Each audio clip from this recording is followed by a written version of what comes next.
The year was 1897. The date was April 17th. A small town called Aurora, Texas would be forever changed by events that unfolded under a starlit sky. The story, passed down through generations, begins with a strange sight. A bright object, cigar-shaped and moving quickly, descended from the heavens. Witnesses claimed the object collided with a windmill on a property owned by Judge J.S. Proctor. The impact was powerful. Debris scattered across the land. The object, described as an airship in those days, was destroyed. But the most shocking discovery was yet to come. Amongst the wreckage, townspeople found something extraordinary. It was a small, mangled body. The body was clearly not human. Its features were strange and unsettling. This was no ordinary crash. This was something beyond anything known on Earth. The people of Aurora were left with more questions than answers. What had they witnessed? Where did this strange craft come from? And who, or what, was piloting it? The answers remained elusive, shrouded in mystery. But the story of the Aurora crash would live on, becoming a cornerstone of UFO lore. The late 19th century was a time of great technological advancement. The Industrial Revolution was in full swing. People were fascinated by the possibilities of machines. And nowhere was this fascination more evident than in the realm of flight. Airships, also known as dirigibles, were the talk of the day. These lighter-than-air craft, filled with gases like hydrogen, promised to revolutionize travel.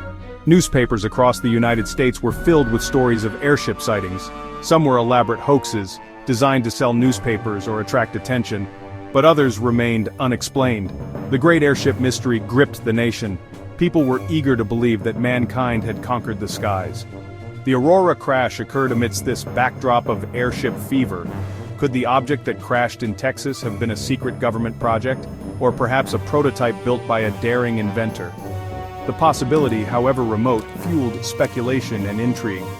The people of Aurora, like many others at the time, were captivated by the idea of flight. They had read about airships in newspapers and magazines. The thought that one of these marvels of engineering could have crashed in their own backyard was both terrifying and exhilarating. The Aurora crash tapped into this sense of wonder and sparked imaginations. It became a local legend, passed down through generations. But the story of the Aurora crash went beyond mere airship sightings. It hinted at something even more profound, something that challenged the very notion of what it meant to be human. At the turn of the 20th century, another scientific development captured the public's imagination: astronomy.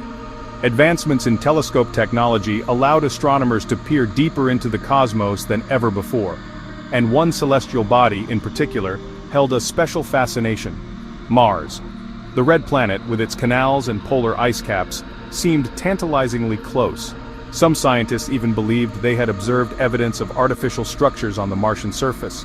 The possibility of life on Mars was a hot topic of discussion in newspapers, magazines, and scientific journals. Could there be intelligent beings on our planetary neighbor?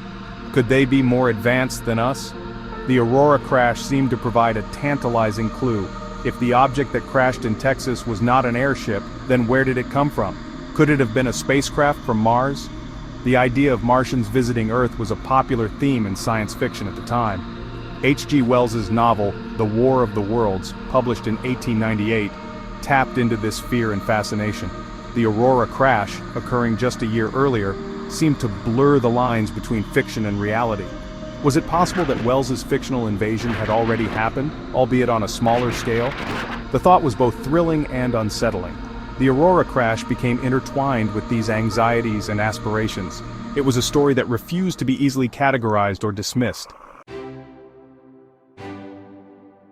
Following the crash, the people of Aurora were faced with a dilemma. What should they do with the strange, non-human body they had recovered? In the end, they decided to give it a proper burial. The body, now often referred to as Ned by locals, was laid to rest in the Aurora cemetery. A simple marker was placed on the grave. The story of the Aurora crash might have faded into obscurity had it not been for a curious piece of evidence: a newspaper article. On April 19, 1897, 2 days after the alleged crash, the Dallas Morning News published an account of the event. The article, titled "A Strange Story from Aurora," described the crash in detail.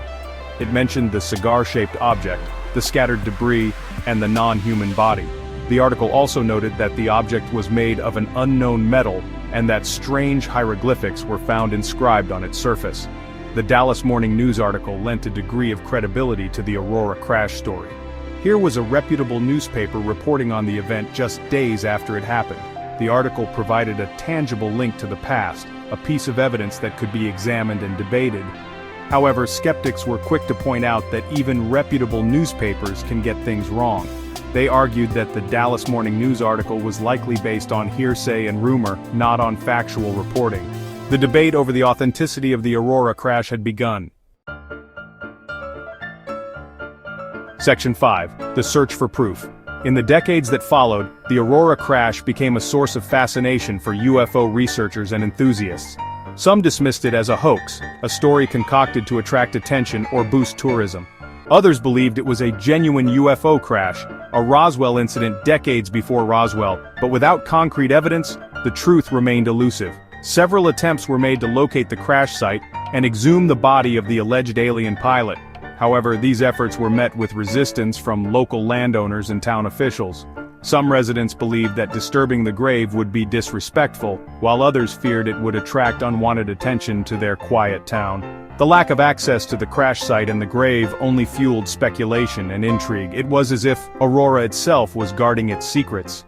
Despite the obstacles, researchers continued to investigate the Aurora crash. They used ground-penetrating radar to search for anomalies in the cemetery. They collected soil and water samples, hoping to find traces of unusual materials. They even interviewed elderly residents, hoping to uncover long-forgotten details about the event. The search for proof continues to this day. Each new piece of information, however small or inconclusive, is carefully examined and debated. The Aurora crash, once a local legend, has become a global enigma. The story of the Aurora crash, whether true or not, has had a profound impact on the town of Aurora. For many years, the incident was rarely discussed, almost a taboo subject. But in recent decades, the town has begun to embrace its unique place in UFO lore. The Aurora crash has become a part of the town's identity, a source of both pride and amusement. The economic impact of the Aurora crash story is undeniable. The town has become a destination for UFO enthusiasts and curiosity seekers from around the world.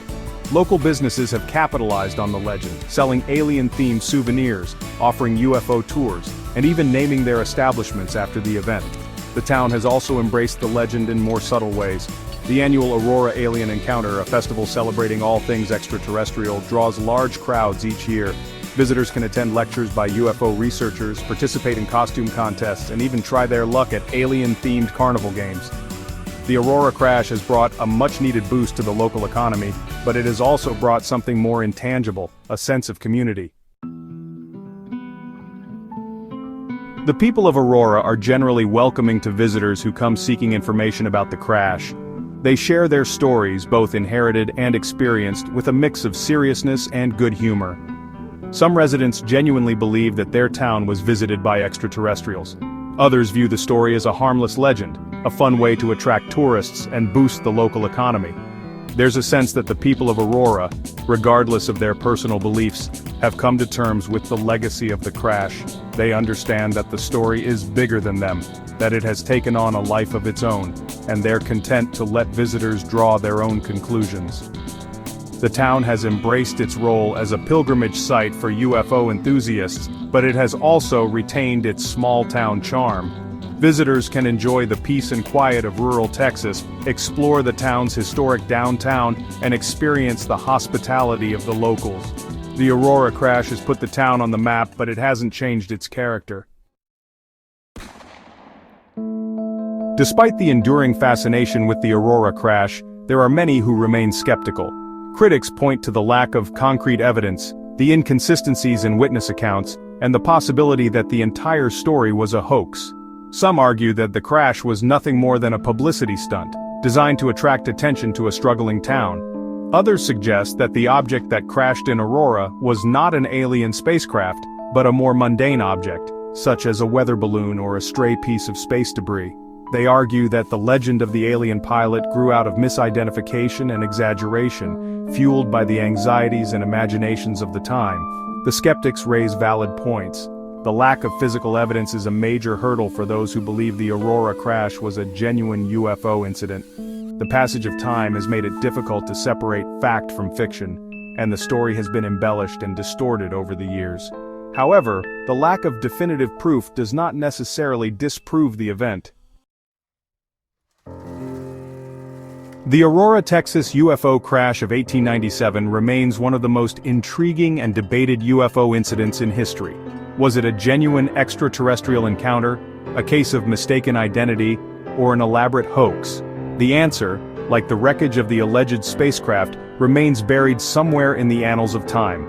Regardless of its veracity, the Aurora crash has left an indelible mark on popular culture. It has inspired countless books, documentaries, and television shows.